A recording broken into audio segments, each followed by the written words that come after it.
Somebody's just tweeted me to say that we're trending in the UK on Twitter, so that's a bit of a feather in our cap. So keep tweeting euyourchoice.co.uk and the hashtag EUYourChoice. John Stevens.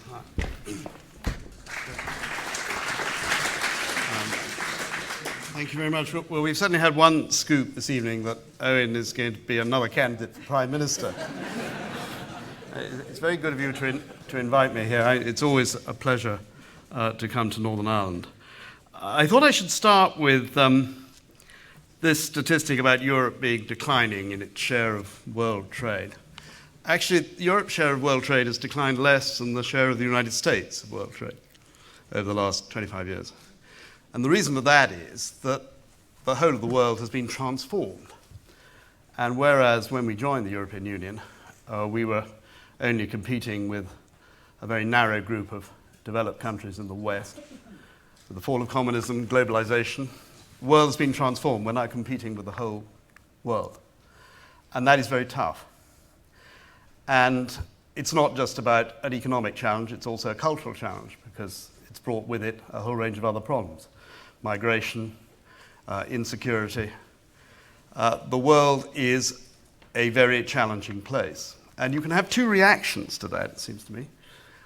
You can either say, well, this is all a bit scary and we want to turn back in on ourselves and we ought to be trading more with ourselves. We ought to be protecting our industries. We've seen that recently over steel. And we need to pull up the drawbridge on immigration and the rest. And part of the Leave campaign, part of the people who are going to be voting to leave in this referendum want exactly that. No question about it. They're not represented here this evening, but there are no shortage of them. And another reaction, which is rather more popular in liberal conservative circles, that we should be opening up to the whole world. We should be seizing this challenge, that Europe is a drag on us, it's an anachronistic institution, and we should be relying on NATO and the WTO, and we should have a liberalizing agenda, and that leaving is going to be bracing, it's going to be opening us up to competition and allowing us to trade with the whole world. And that is the other half of the Leave campaign. The slight problem with this is that these two options are completely incompatible. And if, as I pray God is not the case, Leave were to win, they will find it quite impossible to come to a coherent policy about what we do, which is why we don't get any clear answers about what a post-Brexit Britain would actually be. Would we be in the EA? Would we have free movement? Would we have FTA trade agreements relying just on the WTO? Or what the hell? Would we still have an immigration policy that's relatively liberal, or would we shut it down? Now, I would say there are two arguments which make me in favour of Remain. One is of the head, and one is of the heart.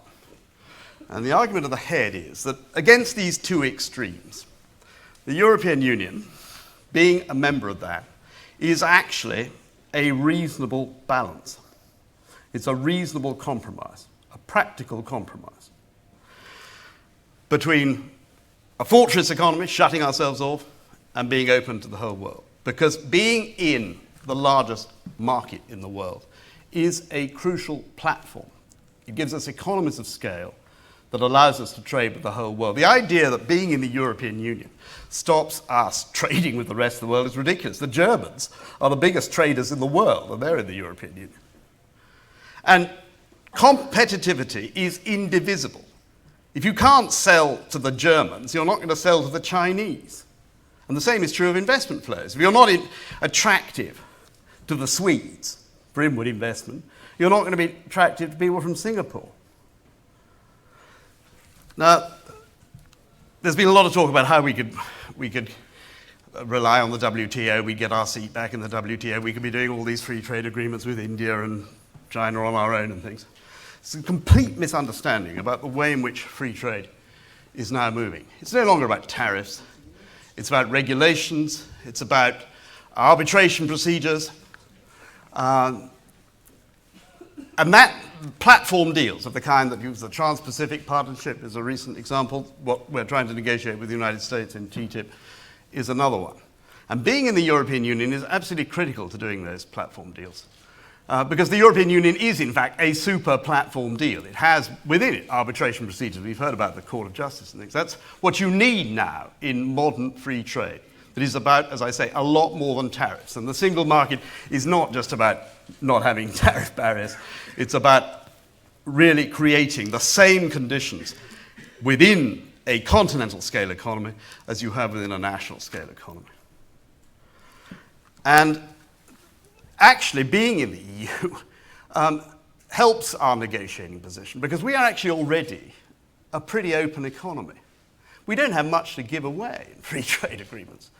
It's actually very useful. I've seen this in the recent negotiations of Korea. It's actually quite useful being in with a whole lot of people who are more protectionist than we are because we can use some of the concessions that they make to get stuff that we want. That's, in my view, very important.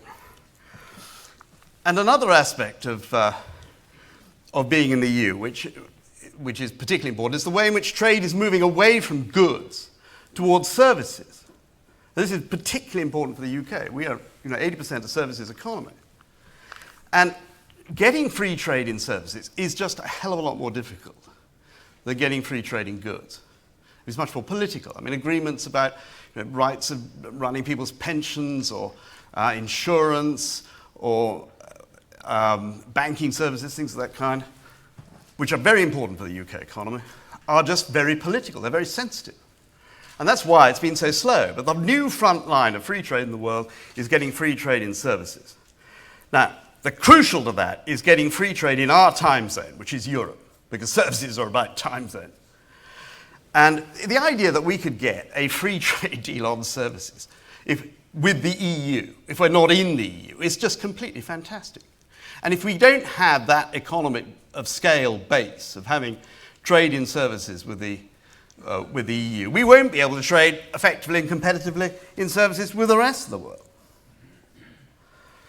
So that's the argument of the head for me. It is a pragmatic compromise. We can't have a fortress economy here, and to open ourselves up to the whole world puts us at the mercy of world markets and the mercy of great powers. I mean, we've been in a benign world relatively over the last 25 years, 30 years, under globalization, under American power. But that may change. It may be China.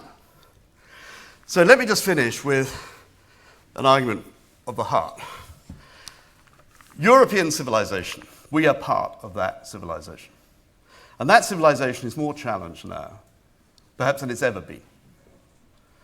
You can't separate the greatness of Britain from our contribution to that civilization. To cut ourselves off now from that root of our entire culture, to distance ourselves from that, in my view, would be a real insult to our deepest values. And that's what really matters to me.